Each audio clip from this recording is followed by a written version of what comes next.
Welcome back, everyone, to the It's Bigger Than Me podcast. Really excited for our guest today. Now, this guest, I just recently met her.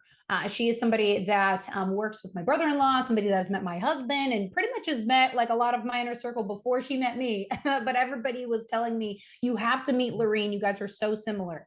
And I'm always open for a connection. So I remember Laureen the first time we got on the call. Really, we've only been on that call before we jumped on this podcast. And it was one of those where I was looking at the time when we were talking and I was like, I could talk to her for hours and just keep going deeper and deeper and deeper into what God is doing. So I was like, wait a second, I need to bring you on the show to be able to share your wisdom and just what you have gone through in your life. And today we're really going to dive into the topic of resilience, which I think is so timely. And really being able to build that up. And I know that you have just an incredible background story. So I'd love for you to be able to share your story to kind of build into this topic today of resilience of, why is this something that is heavy on your heart that you feel like you want to share right now? Yeah, thank you so much, Molly. And it's been so much fun to kind of just come together and even getting introduced to you by multiple people or the same people. And they're like, hey, you should meet. And I'm really honored and excited to be a part of this. A little bit about my background. So I started out I lived in Los Angeles. I moved there at 18. I started out in acting and then I transitioned into a little bit of modeling and fitness. And then I went through a period of my life where I felt like every aspect of my life was being hit, and just a lot of loss, a lot of grief, a lot of testing of my own personal character, and those trials that really have to develop it under fire, and even almost losing a sense of who I really, really was, and having the Lord having to come back and show me what that looks like. And so I'm an author, I'm a speaker now. God's opened up doors for that. It's been really beautiful to be able to share my heart and my testimony through my book, Festival in the Desert, Learning to Rejoice in the Difficult Seasons of Life. And now I am in San Diego. I launched a women's community called Strength and Glory, and it's all about helping women go from strength to strength, faith to faith, and glory to glory to become the best versions of themselves.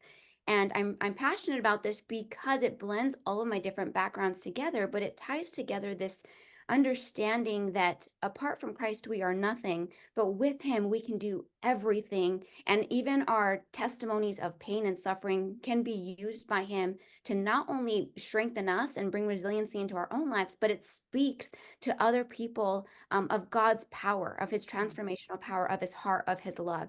And so within the community, what I really want to do is help women be able to learn how to develop these different aspects, mind, body, and spirit, in a way that helps them become unbreakable because they know who their rock is.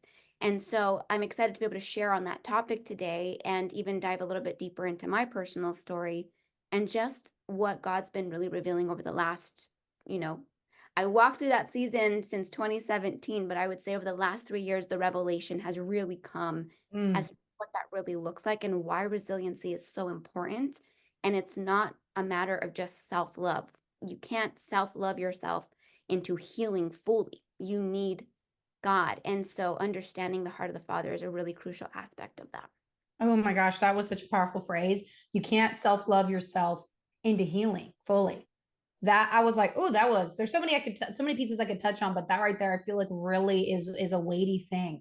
And so many people, they want to heal, but really getting into that space of healing, it's hard work. Everybody wants it, but it's like, are you willing to go in deep, deep, deep to dig out those root systems that have been taking place, maybe subconsciously you didn't even know. So I would love to dig into your story of the resiliency part. I mean, obviously, anybody that's listening or even watching the video, you get why I brought her on the show. There's so many similarities. I love the strength, the glory, really being able to help women just step into that best version of themselves. And there's a huge movement of women, just they know there's more. They want to find their community, their tribe, their people of, I know there's more. I just have to be in a better proximity, better environment of people that are going where I'm going, or they've already been to where I've gone, and I need to get around them to be able to get poured into. So that obviously was birthed from somewhere. So I'd love to hear maybe like if a moment or two in your past that really stands out, because you can talk about strength and resiliency now because of what you've gone through. But let's talk about maybe the first point that comes to mind, a point in your life that really was like, okay, wow, this is a turning point for me, because people, I believe, are having more of those, but maybe they don't know how to recognize how to pivot into where you've pivoted to.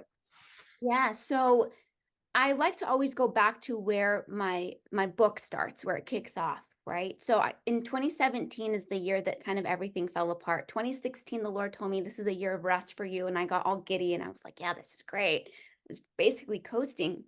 Fast forward to 2017, I didn't understand that that season of rest prior to 2017 was for me to get my strength up, for me to be prepared Mm, for what was going to come.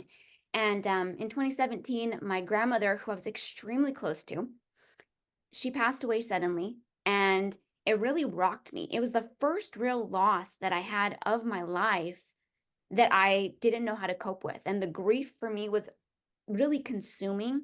And part of that, I think, came because I had built up this identity of always feeling strong and capable. I was in fitness and I loved just the affirmation that I was always getting for being strong and quote unquote a machine and whatever. My friends would be like, she's ridiculous. Like, and I began to pride myself on those capabilities, on always getting things done, on always being a performer, of kind of trying to aim for perfection in so many areas of my life. And so when grief hit, I didn't know how to even deal with my emotion. And then that led to just this unraveling internally. I began to question a lot. I began to question God. I began to ask him, why are all these here? Why is all these emotions here? Why am I dealing with this? And it led me down a very dark spiral. Then I ended up going through a really bad breakup with the man I thought I was going to marry, and it added to it. Then I went through health problems and I stopped being able to work out and train the way that I was. Then I started going through financial problems and that got hit. And so it was just this barrage, Molly, of just one thing after the other. And within 6 months, I felt completely depleted and poured out and empty and alone. And I had people in my life, but there was something deep inside of me that just felt untouchable by, mm, and God kept saying to me, get close enough to hear my heartbeat. I'm drawing you into the wilderness, but I'm going to speak to you softly there. I kept feeling that come up in my spirit over and over again. And so I began to dive into that. But my means of diving into it were to fix my problem. It wasn't so that I could actually be comforted and get healing. It's because I wanted to fix and I wanted to show everybody, oh, look how quickly she can bounce back. Look at how she can overcome. And I was trying to supersede God's grace in that area. And all it did was lead to further breakdown and more humbling because there was a lot of pride there. mm, And as that began to happen, it began to bring up wounds and abuse from my childhood, from being molested as a child, getting taken away from my parents by social services, going through that whole system. And, it began to point back to the fact that my parents or my grandparents played such a crucial role in my upbringing that that loss felt almost like losing a mom. But there was residual pain and shame that were there that birthed this need to perform and keep it all together and be strong and be bold and be courageous. And so when all of those were attacked and my physical being was even suffering, it led to this place of, I can't fix it. And so I got to the point, Molly, where I was so depressed. I was having suicidal thoughts and I wanted to end my life. I was begging God to end my life. And I ended up moving to Houston to try and fix it. And then I tried to move to Ohio to try and fix it with a new relationship that was more of a rebound. And the further I tried to go to fix it, the further away from myself and what God really was wanting to do, I got. But at the same time, he was so close because he was like, come on, get back to my heart. And so what I've learned, like that whole period really taught me that my resiliency doesn't come from me picking myself up from my bootstraps. It's it's coming to the place where I'm so unraveled and at the end of my rope that I now allow myself to be completely embraced by God and I understand what his heart looks like for me. And mm. that builds up hope, it builds up endurance, it builds up strength, and it redevelops a character that is more fortified because it's not created in a man-made image. It's now solidified in the very image of Christ and understanding the worth and value that is attached to that. That is so beautiful. And you said a couple words that I know from numerous conversations I've had with people for this year, really the probably a little bit of last year going into this year, fortified, the surrender, the end of the rope. Like so many people are like, I'm just getting hit on so many different sides. I don't even know what to do. And so I know there's a lot of people out there that are struggling with that, the suicidal thoughts, and it's too much, and I don't know what to do. And maybe they've never truly had an example in their life or heard of anybody's story. This might be the first story they've ever heard of yours sharing it, of you're just getting hit from all sides, but God wants you to be in a place of, you are at the end of your rope. I am the one. And you have to stop doing what you've always done, because you're going to keep getting those same results. And he has so much more for us. And so he wants us to get to that place so he can come in and be that strength in our weak points. And I've seen so many people around me go through that. Some fully surrender and just kind of hands are out. Okay, Lord, I'm here. And some just suffering because they're trying to hold on to something that they're not meant to hold on to. And so you can hear, obviously, in your story, Laureen, that it was just kind of like beating after beating after beating of all of these things at once that were so painful. And even one of those could take somebody out. But there were so many pieces to that to really build up that resiliency. But you chose to surrender. And I can relate to your story a lot, because I had a season when I was right before I got out of corporate, right before I got out of being a news anchor and reporter. I basically, the man I thought that I was going to marry, found out that he cheated on me, devastated.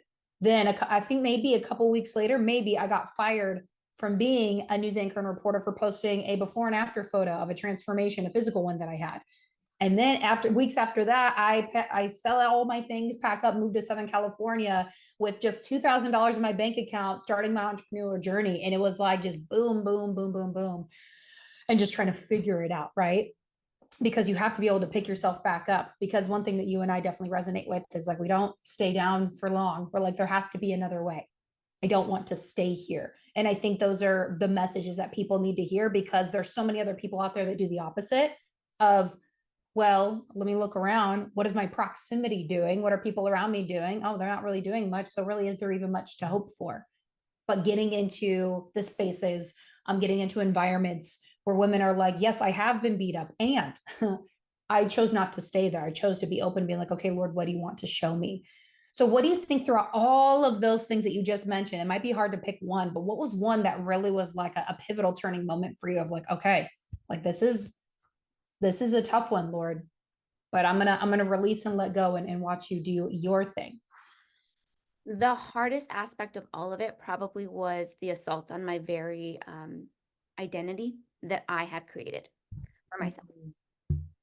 That was the hardest thing to grasp. And I didn't realize that all of those things that were happening, all the external factors, were really pointing back to an internal struggle that I was having with myself. Wow. And it brought up the root of performance and perfectionism. And I think when we get to that place where we have to face different parts of ourselves that you're like, wow, I didn't realize, I thought that that was a superpower. I thought that that was a strength. I think when we start to make what we do and what people say of us more important than what God says about us, and we start to try and put a layer of that over, our identity as daughters of God, it can get very distracting, and it can lead you to make decisions that, granted, they may be great decisions, but they're not what God wants for you in that season, or they're not what God has for you in that moment. Or maybe for me, it was what I really felt God was doing is just rocking me internally and being like, I made you strong, but I didn't make you strong so that you could prove to me how good you are. That's so good. And I think that was the hardest thing for me to accept, was that, yes, I have endured a lot. I've seen a lot growing up, I've watched my family go through stuff. And I thought that the strength in and of itself was something to be prized. It was something to, like, this is mine. I get to say that I'm strong. That's what I covet. I covet the strength. I covet this sense of power. And I think when we get to that place and we start to override the very first thing that we are, which is a child of God, we're made in the very image of God, that becomes a problem because it becomes an idol. And so that was the hardest thing for me, is sitting there and also admitting to myself, Lord, I'm making my trial worse because I'm trying to outwork your grace for my life in an attempt to show everybody that I can make it. I can make it through this tough season. But I'm going deeper into the desert because, number one, I think that you're calling me there. And to a degree, I think that he was, right? He was like, I got to get this girl to really understand how much I love her right? Because I was operating from a place of trying to show God that I knew how much he loved me as opposed to just receiving it. And Wow. that was groundbreaking. I think there's a big difference because I think if we're aiming to show God, yeah, I know how much you love me, it becomes performance based and self focused. But receiving God's love and learning how to have your chest literally cracked open, it tests you. It tests you in a way that develops new character. It tests you in a way that you understand the dependency and the ability to accept the love means it's grace and grace alone. And I'm not striving anymore to try and receive it. Now I operate from a place of, I want to show up and be excellent. I want to show up and love well. I want to show up and be humble because everything that I have is an entrustment to me because it's yours to begin with. Even the strength that I have, it's still yours to steward, right? And so that was the biggest turning point for me is going from that place of, look at how strong I am, God. You made me so strong, God, to like, I'm strong in you, God, because I know what broken feels like. Mm, that is so beyond good. That right there, I feel like so many people wrestle with that. So for you to walk them through, like that was one of your hardest points because your biggest strength can also be your biggest weakness, right? In the different context. So I definitely resonate. Again, I'm telling you, that's why I had her on the podcast, you guys, because I'm like, same. I've wrestled with that where the Lord had to bring me through. And it was funny when you kind of went like this, being like, okay, I have to do this with her. Like I can imagine God being like, all right, like I love you. And I know you can do this. Like, come on, let's go. But we get so rooted and grounded because of that safety that we want to create. Then we mask it with that strength. And then we're like, Lord, we say that we trust you, but do we really? Do you really have my best in mind? And we want to believe so bad, but the only way you really know is when you let go and you just let him come in and really just scrub down deep into those really dark, deep places that you are like, oh no, this is one of my strengths. I don't need this. And so it really gives and actually begs the question of dig into those strengths. Are there strengths of yours that are actually masking weaknesses that the Lord's trying to rip up and reveal that you're not relying on him? And then I would love for you to touch on, because you can kind of even hear it in your voice, the peace that you now feel, or what does that even feel like? Because now that you've been there, because peace is something everybody wants, right? They think they can find it, they can buy it, they can find another person, but truly peace from God that surpasses all understanding, especially from a broken season of just really just, I mean, at the end of your rope. I love that. That's such a great phrase. Talk about that piece right there, because that more everybody wants it, but like the cost, we heard the cost, but now let's hear about that fruit a little bit. Yeah, so the piece, it's so funny that you bring that up, Molly, because the other day I was texting my sister, and my sister can be a little bit of a worrywart. Sorry, sister, if you listen to this. And she'll be like, "Yeah, I am." But she worries about me all the time. And the other day I was reading her text messages of just utter concern and care for me. And I text her back and I was like, you know what's so funny? You are more stressed out and worried about my life than I am. And I'm sitting here in complete peace because I've been through worse. Mm, And you're still rattled by the worst that I've been through rather than embracing the now that I'm in. mm, And I think a lot of the peace that God has really been imparting to me, well, number one, I have to say this. Peace is a person. Peace is a person. It's Jesus. He's the Prince of Peace. And so the way that I've just been able to cultivate that more is, Lord, how do I get connected to you and hear your heart for me? And then another element of that is, yeah, I have worries, I have cares, I have concerns. I have things right now in my life that I'm like, I need this to work out. What's happening? Right? I think we all have those moments. But for me, what I'm trying to do is just stay present in the moment that I'm in right now and invite the Lord into that moment, mm, knowing that He already has my future. So I think a lot of the times we rob ourselves of our own peace because we're either A, anxious and fearful of the future, or we're stressing over what has been that we no longer have control over and we're worried about the past. And it puts us in this split pace, this place of tension, because our body isn't designed to be present, I mean, to be futuristic or stay in the past. We have to be present. We are human beings. And so how do you do that? You be in the present. And I think a lot of that I've just been developing is when I start to feel, because let me tell you something, I had anxiety attacks like nobody's business. hot mess express, like give me the conductor hat. I was driving that train, right? I was a mess. And I got to that place where the Lord just spoke to me one day and he says, I'm not in the wind because I couldn't get peace in my life. And I was like, well, what do you mean by that? He's like, I'm not in the wind. So he's with you in the storm, but he's not in the flurry of the storm. He's the one sleeping in the boat when everything else Mm. is rocked. And Amen. how do we tap into that? Right. Well, we understand who has the authority. If the winds and the waves have to obey him, then the circumstances in our life have to obey him. And if we're going to trust that they have to obey him and we're speaking his word and we're choosing to stay anchored to the Prince of Peace, then we have the choice to be peaceful. And so that's one thing that the Lord's really been showing me. So how am I maintaining peace right now? Even when there's certain situations in my life that I'm like, this is not ideal.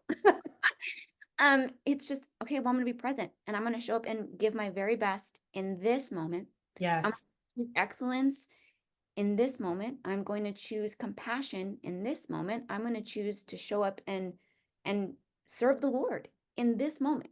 And I'm going to trust that whatever else is on the outside of this minute, he's got it. And then he'll get me in the next moment. And then he'll get me in the next minute and the next minute. And I think when you live like that, when you learn to stride with the Holy Spirit step by step, moment by moment, even down to breath by breath, there's just a calm that you can obtain because you don't have to sit there wondering how you're going to figure it all out. Gosh, that is so good. I got to write that down. Learn to stride with the Holy Spirit. Like that. You have these great little one-liners that I'm like, I want to remember these. These are great.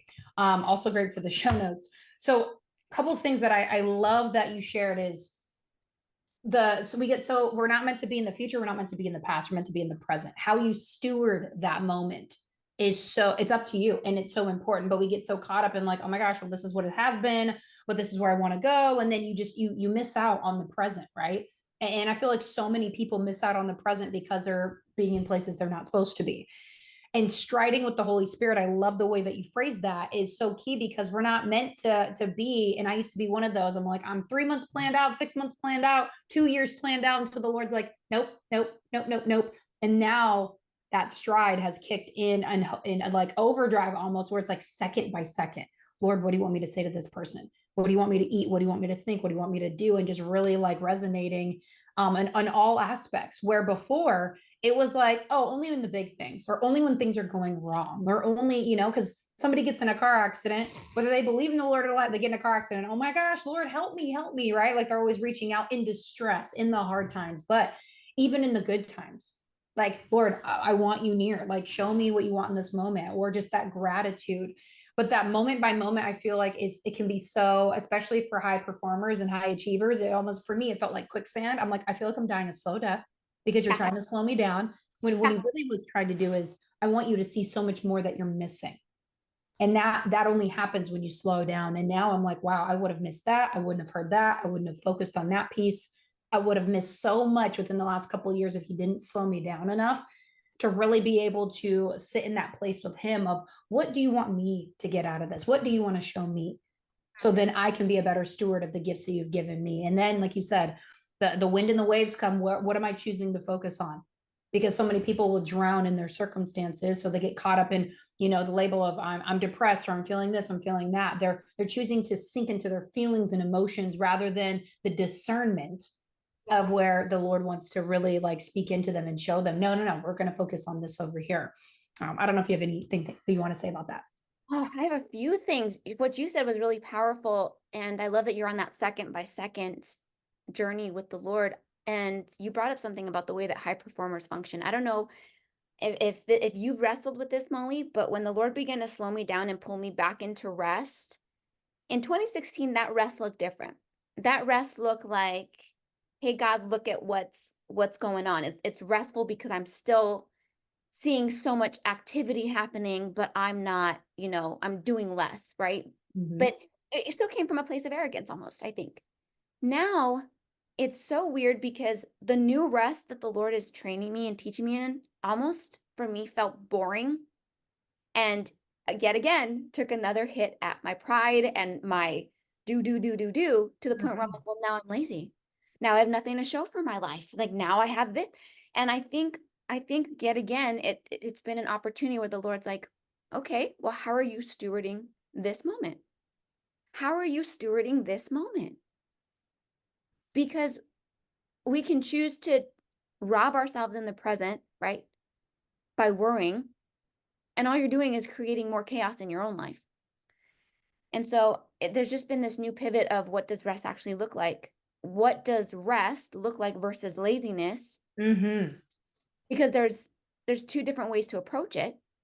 Are you resting, which is actually a weapon, or are you succumbing to boredom and now you're using your idle time for things that are now a distraction and pulling you away from purpose and away from the presence of the Lord? And I think we tend to fall towards the second because we lean into the boredom side and then we're scrolling. And I'm guilty of this. We scroll for 2 or 3 hours on Instagram. You could be using that time. Maybe you take a nap, maybe you go for a walk, maybe you get in prayer, maybe you get in the word, maybe you spend time cultivating community and spending time with people that are going to pour into you and encourage you, right? And then you said another thing that was really powerful. Let me see if I can remember it really quickly.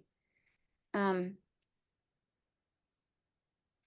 man, it went past my head. It'll come back and later, and you're gonna be like, "That came out of nowhere, Laureen." But I think that there's just different aspects where we can choose to partner with that. And so I think when you go through the journey, when you go through those seasons that are really hard, the Lord just aims to slow you down, and not in a way that's going to hinder you, in a Yes. way that's going to teach you how to walk with intentionality as opposed to sprinting in and striving to get to a different place. And now all of a sudden new things open up or new connections come your way or opportunities present themselves. And because you cultivated time in the secret place and you got still enough to know exactly what the next best step was, you're not burning yourself out trying to get to that same end. Does that make sense? You're now in this place where like, that's the right next step. Okay, let me take that next step. And if there's Yeah. not, I think that it cultivates patience so that you don't try and you're not putting your energy into time wasters. You're not putting your energy into things that are going to rob you of your joy or your peace, or even, like you said, not being able to spend time with people or do the things that are really valuable. And so there's just so much power in that. Gosh, I mean, I feel like we could do a whole nother podcast when it comes to resting wisely, right? Like when I hear the word rest and how people use it, my discernment will go off being like, nope, they're definitely in like the boredom. Let's just have God do it rest. Or there's the resting in him and I've done the work, Lord, I'm trusting you with the result type of rest and having that deep faith. And like you said, the first one is the one that people usually get stuck in because they think rest, sleep, don't have to do much. It's just gonna, magically happen. Before the expansion always comes the refining. And with refining always comes with work. And you have to really dig deep. And so many people are I feel like I hear this like, I'm exhausted. I just want something to come to me. Well, that's not how it works, right? Nothing just comes, just poof, there it is.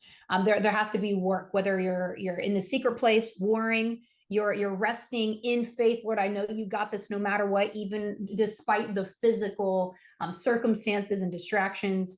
And it's just really deepening that faith. Right before we jumped on this podcast, we actually were doing a team training within our company, and that topic comes up a lot because women will get stuck in that. And then it's like, well, what are you going to do about it? Like there's this you want to have this rest in God, trusting the Holy Spirit. I almost want to take out the word rest and put trust and put peace and being at peace of like where that is. I feel like people would receive that better. But then there's a work, there is a grind, there is almost even somewhat of a hustle, depending on your relationship with that word of, Lord, I want to get in because I want to see what you have for me, but it's going to take work. It's going to be painful at times. The times I want to scroll and turn my brain off, you're like, nope, we're digging in somewhere else because we got to use this time wisely. So I love that of what you shared because there is that opening up that idle time of, okay, Lord, you're opening this up for a reason because you want me to see something that I wouldn't have seen before. Whether it's slowing progress down and your pride takes a hit, or maybe income isn't coming in like it used to, and you're like, Lord, I have to really trust you on this. I have no idea where this is going to come. And I know over the last couple of years, I've seen this time and time again for people where once they had a surge of income and they could go to the movies or go shopping or go on trips or go do whatever they would normally do, but that got cut off of, are you going to trust me even when you can't do the things that your flesh wants to do?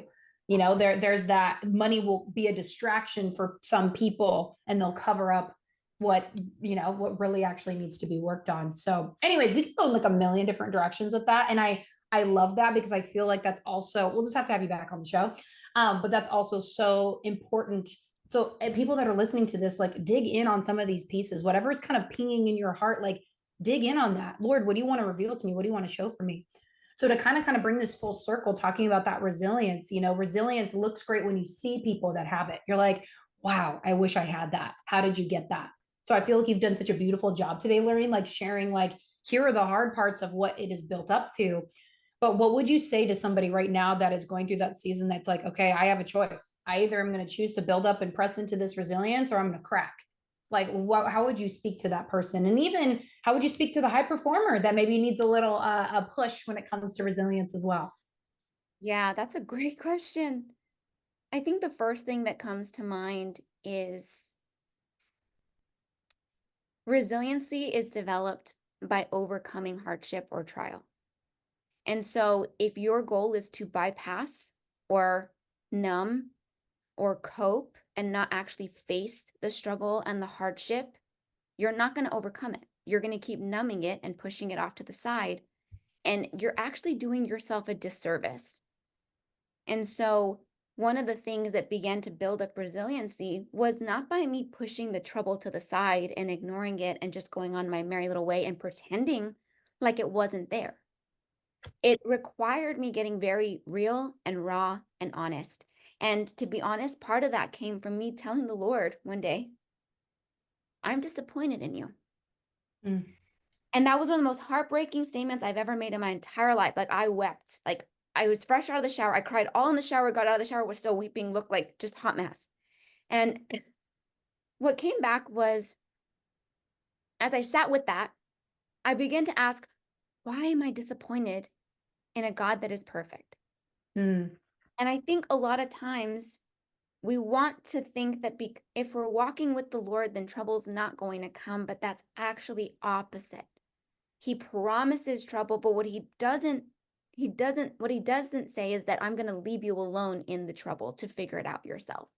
He promises trouble, but he promises that he's going to be there with you in it. And so the disappointment in God was actually coming from me making a God in my own design, thinking that he was going to bless me by showing him how strong I was. And when it all fell apart, all of a sudden, you didn't save me from the pain that I'm experiencing. But here's something beautiful. Resilience is also attached to purpose and calling. And for years, since I was a little girl, I'd been asking the Lord, use me to speak to women, use me to help set women free, use me to do this. I want to be able to make impact. You cannot speak into people's lives from things, or people do it all the time, but you shouldn't speak into other people's lives if you have not walked or traversed the planes that you are called to minister to. And so Mm. I'm sitting there saying, Lord, I want to learn to help women overcome this and that and the other. Why would it not make sense that I have to go through things like this that develop the very capacity to be able to steward these women's hearts well and meet them in the mud? Come on. So the resilience also is attached to your purpose and your destiny. And when you understand that some of the things that you're going through can be used by a perfect God to create and cultivate the character that'll sustain you at a whole new height, but develop the intimacy, the compassion, the grit and the grace to meet people in a new place so that God gets the glory and you get to watch other people walk in freedom, it's attached to that.